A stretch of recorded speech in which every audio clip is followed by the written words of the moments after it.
Heyo, and what is up, gang? Thank you for checking out Sledgehammer TV tonight. Monday Night Raw was once again nothing more than a cavalcade of rematches. Rematch after rematch after another rematch, and then to top it all, they wanted to finish tonight's episode with a replay of everything that everybody thought was so special about the return of the Fiend. Which, if you missed it last night, all you had to do was tune into Raw tonight, and you got pretty much the same exact thing. We are going to talk about it all right here and right now. My name is Nick Nightmare. You are watching the Sledgehammer Wrestling Show's Monday Night Raw review and reaction show on this bumpy road to WrestleMania. Let's do it.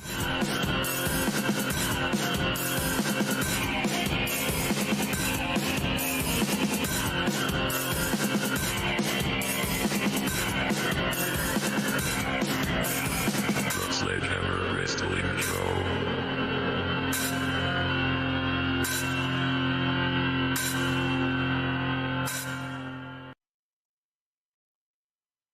So last night's Fastlane pay-per-view was the end of an era for me. It will be the last time ever that I will log into my WWE network to watch a pay-per-view, and the tragedy was so much upon me that I didn't even feel like doing a Fastlane review. Actually, I was off all last week. I just needed to take a step back. I was feeling a little burnt out, and we had to energize up to finish up the road to WrestleMania. And it doesn't matter that I didn't do a Fastlane review, because I could sit here and tell you everything that happened tonight on Monday Night Raw, and it is, without question, almost the exact same thing. And if it wasn't the same thing from last night, it was the same thing that they did a week ago, much like how they opened up this show with Bobby Lashley versus Sheamus, which was completely unnecessary, just as unnecessary as Fastlane was as a whole.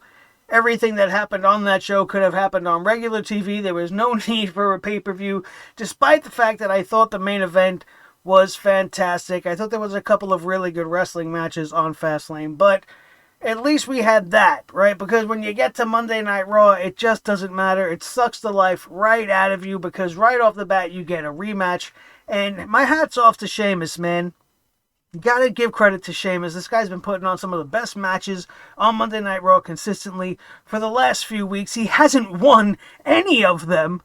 And despite 24 hours ago getting his ass kicked all over the Thunderdome, being put through exploding tables and all kinds of shit by Drew McMcIntyre. I don't know why I added an extra Mick to his name, but whatever, you know who he is. Mr. Braveheart himself. He came out on Monday Night Raw tonight. Apparently, Bobby Lashley challenged him to a match for some reason. Maybe to stick it to Drew somehow. I don't know. And he accepted the fight, because that's what Sheamus is about. He's about the fight. He's not going to back down from a challenge. And props to him, man, because he had a tough-ass match once again, almost 20 minutes, with the almighty champion, Bobby Lashley. And it was an impressive match, but was it necessary? Was it needed? No. Maybe they could have gave Shamey the night off, let him recuperate a little bit, maybe sell the injuries that he sustained due to the challenger for the champion at WrestleMania. You know, stretch things out a little bit, but nonetheless, I appreciate the action. I appreciate Sheamus and everything he's put forth, and I appreciate the new world champion. I think it was a pretty nice match, despite the fact that it was a rematch. And that's probably about the last nice thing I'm going to say about Monday Night Raw. Despite the fact it was a rematch, it was okay. It was okay, and my props go out to both gentlemen. But now it's time to get to the more serious thing, the elephant in the room. You all want to know what I'm thinking about it. I want to know what you guys are thinking about it, and I want to know what you think about the new look of The Fiend. It's, I don't know, it's absolutely ridiculous to me. It made me think of this guy. That's right, Pizza the Hut. Ladies and gentlemen, the return of Bray Wyatt. This is what he looks like, essentially. Oh, you're exaggerating, man. Oh, yeah, am I? Well, take a look at this. How far off is it, really? He looks like a toasted marshmallow. I do not appreciate this version of The Fiend at all. I think it's humorous more than terrifying. I feel like the weight and the build-up for the return of Pizza the Hut was just definitely not what I was looking forward to. I thought he was going to come back as some cool, unique, different twist on it. This new look really does nothing for me. He just looks like a melted zombie. Just your generic monster. He looks like something out of mid-90s WCW. Like he should be being managed by Father James Mitchell alongside like Wrath and Mortis and the Fiend. The melted Fiend. The toasted Marshmallow Man. He looks ridiculous. Now, let's not take away the fact that somebody created that mask. I understand, and as a piece of artwork, it's very impressive. It is unique. It's, I guess, thoughtful. You have the melted piece of the mask, whatever, revealing his fleshy tones underneath. I don't know, but with the lighting of the Thunderdome turning to nothing but red, he just looks like a giant blob of mush. He looks more like Swamp Thing or the Toxic Avenger, or very much like Pizza the Hut, just with some hair sprouting off the top, and it's not a good look.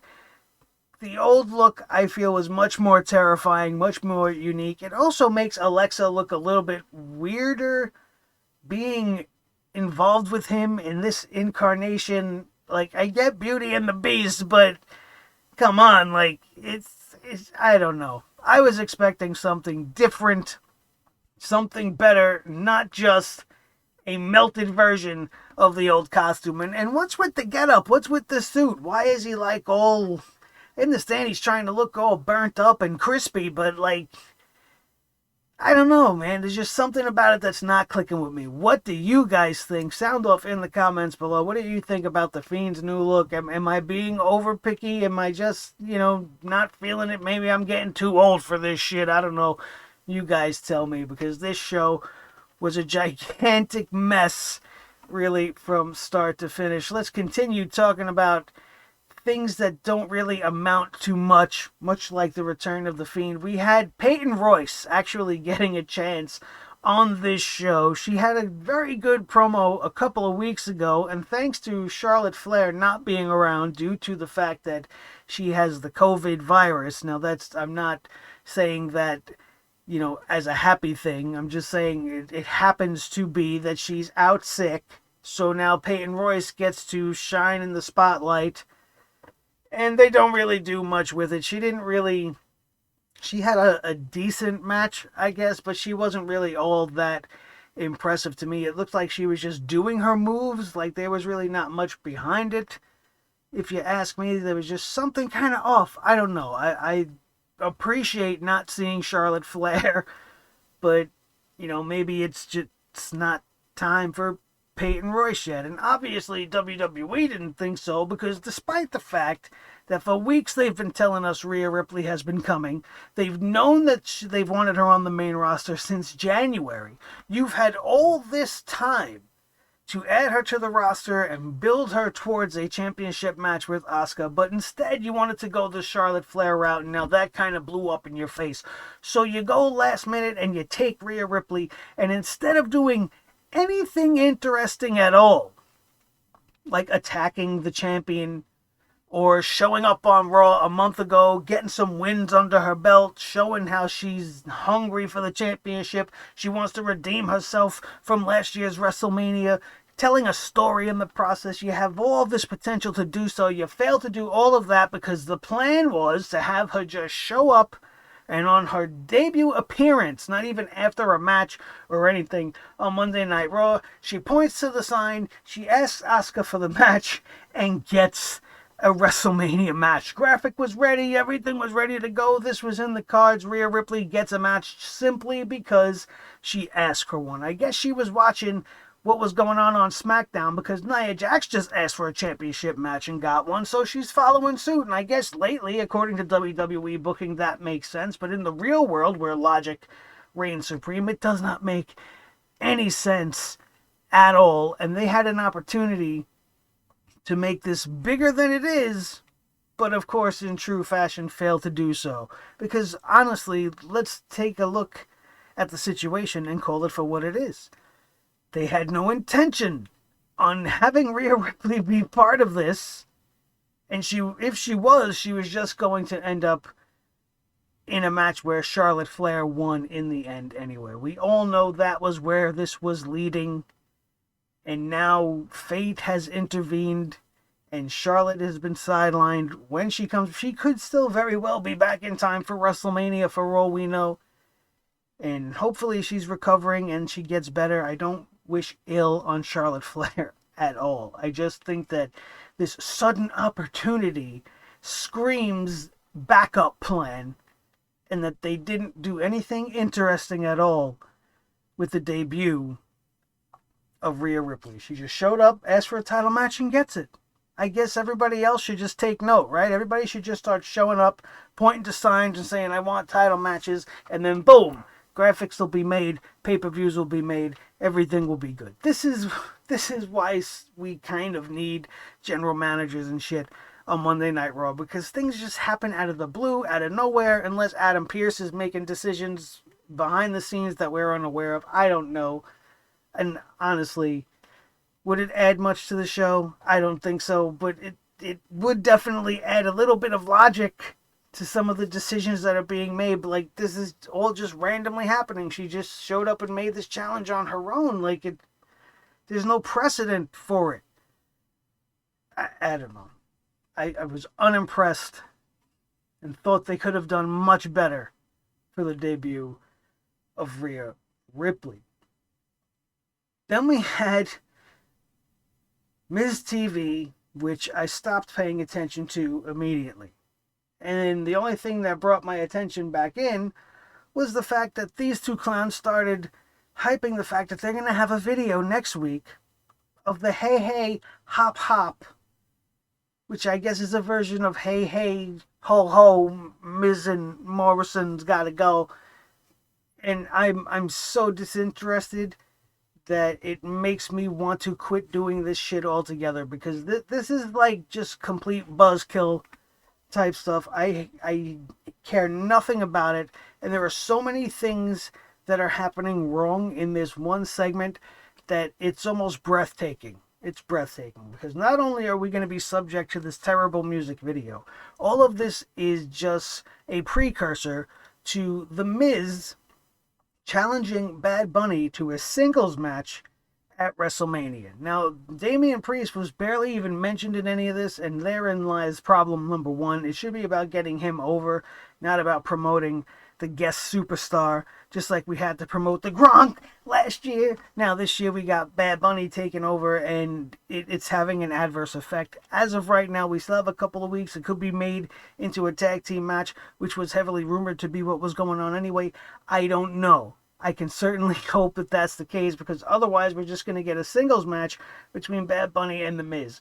And then this segment gets worse, because The Miz gets to beat Jeff Hardy in less than 5 minutes. Now, it's scary to me just exactly how directionless this company is with Jeff Hardy, just a few weeks away from WrestleMania, that they're just feeding him to The Miz to build him up to lose to a celebrity at WrestleMania. So you're sacrificing Jeff Hardy? Why? Why? It just doesn't seem logical to me. It's about as logical as wearing that ridiculous new haircut that John Morrison is sporting lately. It's also just as illogical as AJ Styles and Omos being a tag team going up against the New Day at WrestleMania. Now, Bad Bunny, before I forget, Bad Bunny smashed The Miz over the back with a guitar and accepted the challenge for this match at WrestleMania. So as of right now, it's just The Miz versus Bad Bunny at WrestleMania. And I thought there could be nothing worse than what the WWE had already had in store for me.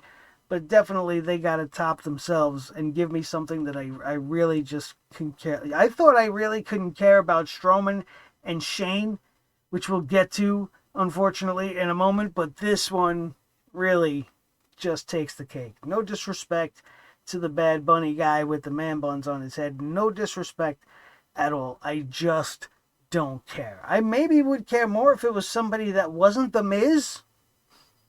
Maybe.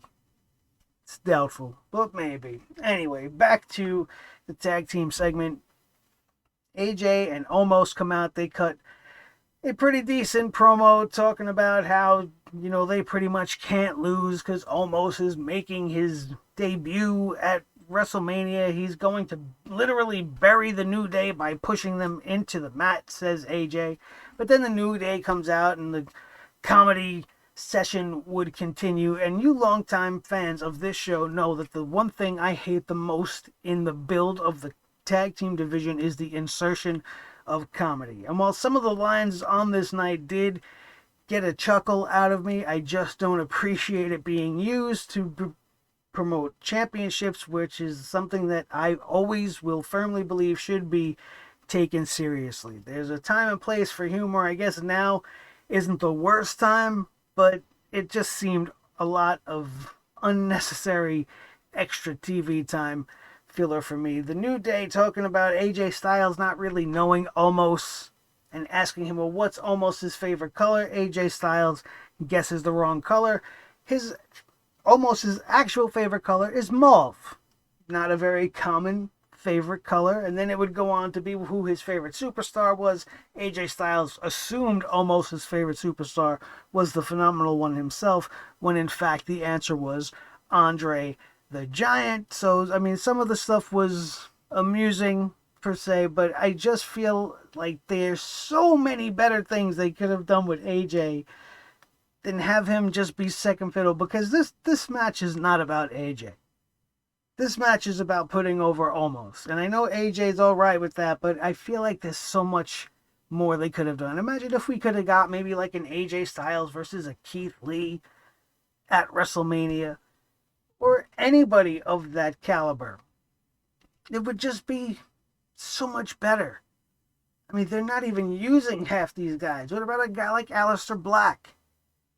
Or even revisit some of his old feuds from the past. You could have done something way more interesting with AJ Styles than just pigeonhole him in the tag team division and now have him associated with Omos and this comedy stuff, which we still got 2 more weeks, right? And now we've seen tonight the match Kofi Kingston versus AJ Styles. Kofi Kingston was victorious. This match was really, really fun to watch. It was very good. The action between these two, they're 2 of the best in the world, so you have to expect something like this. The only problem is that they are going to follow this up with AJ Styles probably versus Xavier later. They're holding off Omos' in-ring debut for WrestleMania, so he's not getting in the ring anytime soon, so they're just going to milk this for what it's worth. The New Day will probably collect all of the wins on the way to WrestleMania and then end up dropping the belts to AJ and his gigantic new best friend. But I did think this match was good as far as match quality, much like last night had its moments. This was a good wrestling moment of the night, a good, like, almost 15-minute match between Kofi and AJ. They threw it down. And it was a great match. But then you have to come to Matt Riddle. Right, we go to the back after this match, and we see Matt Riddle riding around on a scooter for most of the night, and he interrupts Sheamus here. Sheamus is getting interviewed in the back, talking about how he's here, he came to fight, and he doesn't refuse a challenge, as we were talking about before. And Riddle's asking him a bunch of stupid questions like, hey, have you ever seen a leprechaun before?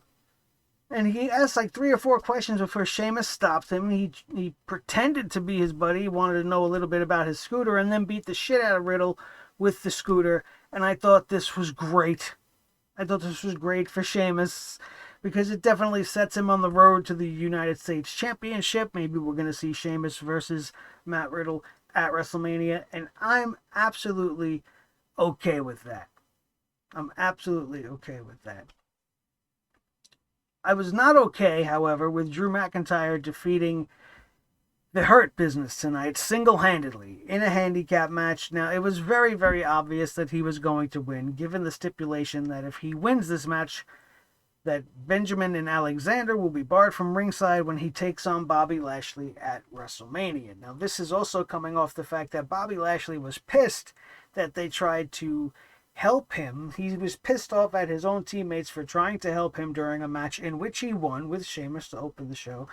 And he said to them that everything they have done in the last few weeks, losing the World Tag Team Championships and almost, costing him an opportunity tonight to defend the championship, and insinuating just by helping that the champ couldn't do it on his own, he said that they make him look weak.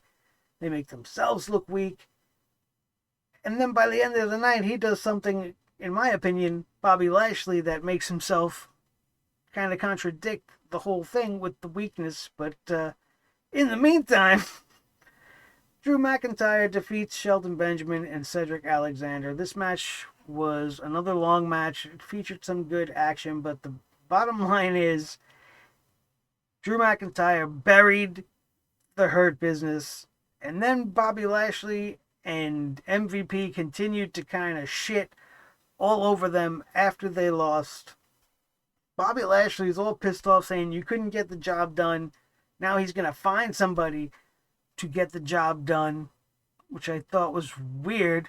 Then he goes into a locker room full of jobbers. Drew Gulak is there, and Dr. Dimples Humberto Carrillo standing in the corner, dressed up like The Rock. And then, who else did I see? Ricochet sitting there because he had nothing else to do tonight. He's got nothing going on the road to WrestleMania. And Bobby Lashley says anybody that takes out Drew McIntyre, he will give them a shot at the championship at WrestleMania instead of Drew. They can take his place if they take him out, which I feel like makes him look weak. It does all the same things he was accusing his partners of doing earlier, because doesn't this mean like he's scared of Drew McIntyre? And if you're scared, that means you're showing fear. And if you're showing fear, that means you're weak, right? So why is he so mad at Cedric and Shelton? Like, it just, I don't know. It's weird. It was just a little weird to me, but I think the concept is okay. It just came off kind of weird. And even worse is that none of the idiots standing there in the locker room even flinched. Like, nobody seemed to give a damn. They looked around at each other and stared at each other a little while. It's like, did that just happen? Duh. And nobody was, like, excited about it. Nobody even perked up a little bit. Ricochet didn't look up. He was just, like, sitting there with it. Like, nobody even gave a shit. Nobody even looked scared that Bobby Lashley was standing there screaming in their face. They just stood there. If that was the direction, just stand there. Don't do nothing. I don't know. Just more stupidity on Monday Night Raw. This stupidity would be followed by more women's tag team stupidity, as we had to see another rematch on the night.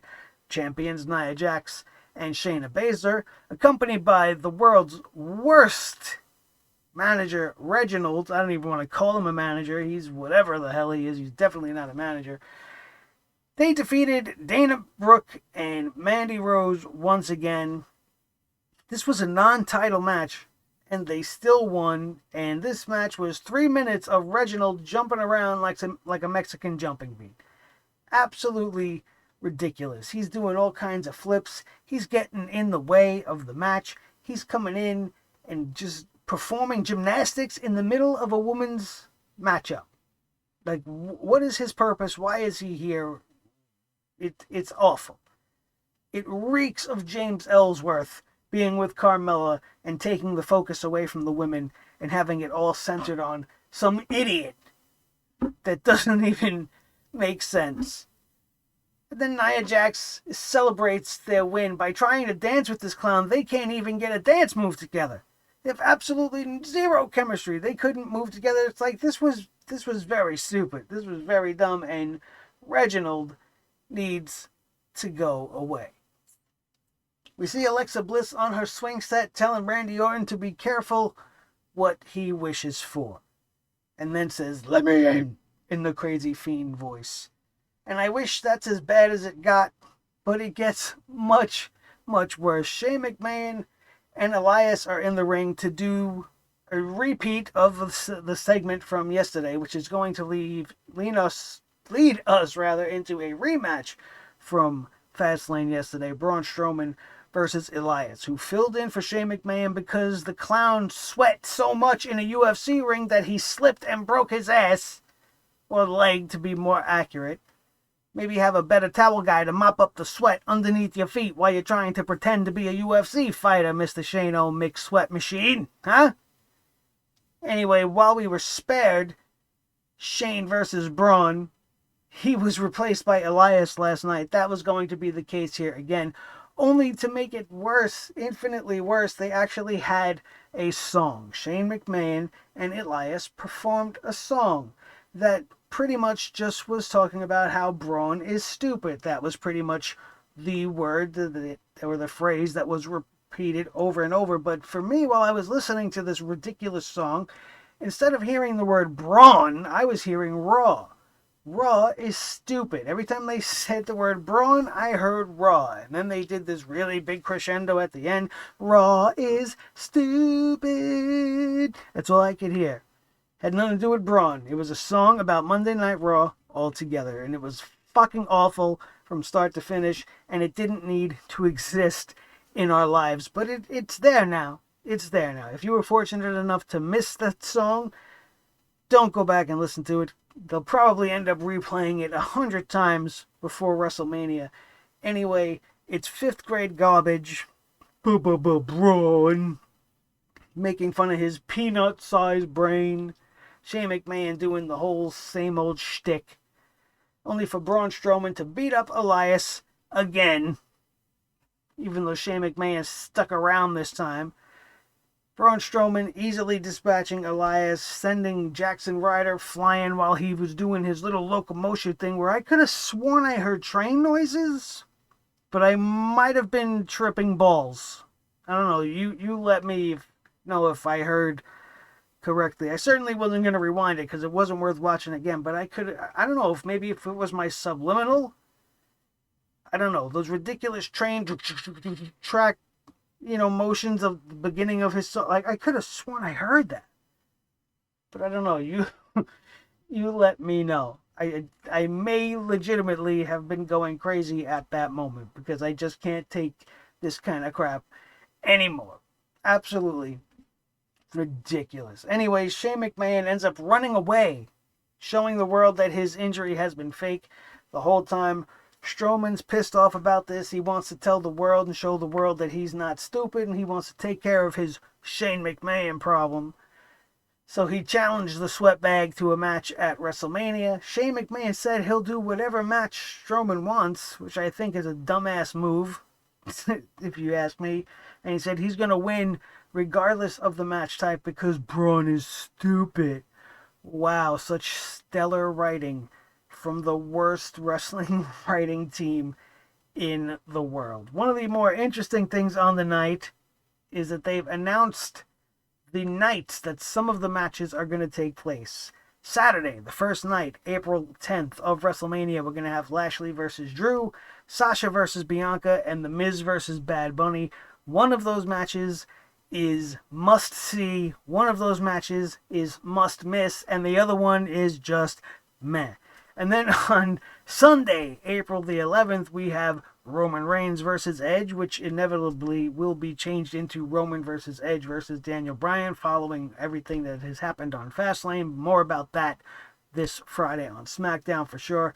And the very newly announced, only about an hour ago, Asuka versus Rhea Ripley. Although it just seemingly happened, they had its place already picked on the card. This was a theme that will be going on for the rest of the evening.